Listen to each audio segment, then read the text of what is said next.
something more that I need to learn, and I need to be in a structured environment that is going to both push me but also give me the freedom to do a lot of explorations on my own.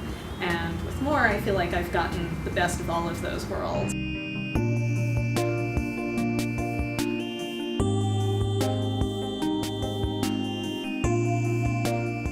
Social and Studio Practices encompasses 3 degree programs. That's a MFA in Studio Art, an MFA in Community Practices, and an MA in Social Engagement. The degree programs are distinct in their paths of study, but they also share some overlapping curriculum. The thing that ties them all together is how is art concerned with the places in which it is produced, consumed, circulated, and experienced. And so those places define the art in some cases, and in other cases the art really ends up defining the place. There's always something going on, and more is connected to those events outside of the school. And I think that really helped the program be more fun. It wasn't, it's rigorous in theory and research and practice, but it's also, it gives you time to investigate things that are really important outside of the academic community. I think it's very important to live within the community in which you're practicing, and so it made sense for me to find something locally, and this was the only program in the area like it. To me, making has always been a very social practice for me. And if you look at the history of textile arts, making has been a social practice for a lot of history, for textile artists. If you think about weaving and quilting, even needlework, a lot of these things were done socially and were a center of other interactions between people. One of the things that sets this program apart is just an immense amount of contact between the candidates in the program and the faculty and visiting artists that come through the program.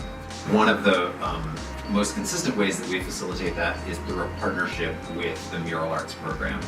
Mural Arts is a 30-year-old public art organization in Philadelphia that is really in a phase of expanding what they do and what they consider to be public art.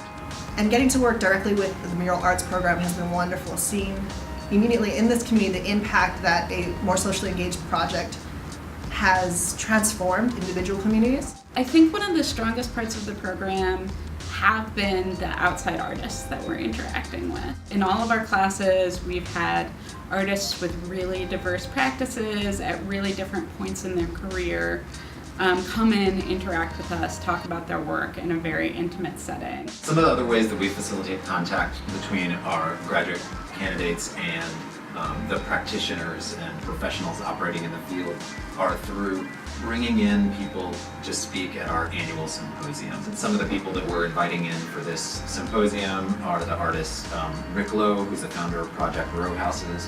One of the other projects that we're inviting in is called Chicago Torture Justice Memorials, and this was created by a group of lawyers and artists working with people who have been wrongfully convicted through instances of police torture in the city of Chicago. All of these people are people that we're bringing into more to have critical conversations about how art can change the world. We also on Fridays have a research seminar, which I think has been really helpful for me. So we're getting to see a lot of examples of artists who are working with research, who are working with data. Being able to have conversations with people outside the studio who come into contact with work in a different context is really helpful because it gets you to think about how you want people to access your work. And you're able to have this conversation with someone that you may not be able to have a conversation with if you work for the program. The different programs here at Moore that are integrated into the classroom is a really great way to get you out of that internalized conversation with the work all the time. And you get to visit different artworks on different sites, like the Village of Art and Humanity. Every single class informs each other, and I find every single reading in contemporary art having to do with my classes in social practice, having to do with my mural arts case study, having to do with my own studio, and one-on-one with different art critics that come in. Everything influences each other, and I'm always talking about things that we talked about in another course. So it's just kind of been a hotbed of thinking about all these issues about who am I doing this for? What makes it successful? What is morally correct? And I realized that these practices, social practice, community practice, participatory art, all of this kind of covers a bunch of different disciplines. It's not just art. It's a little bit of urban planning. It's a little bit of social work. It's a little bit about education and teaching. And you kind of become a jack of all trades, but it's more than just that, because you as one individual can't do this on your own. It's networking. It's getting to know the people developing grassroots efforts in the area, and you become a constellation.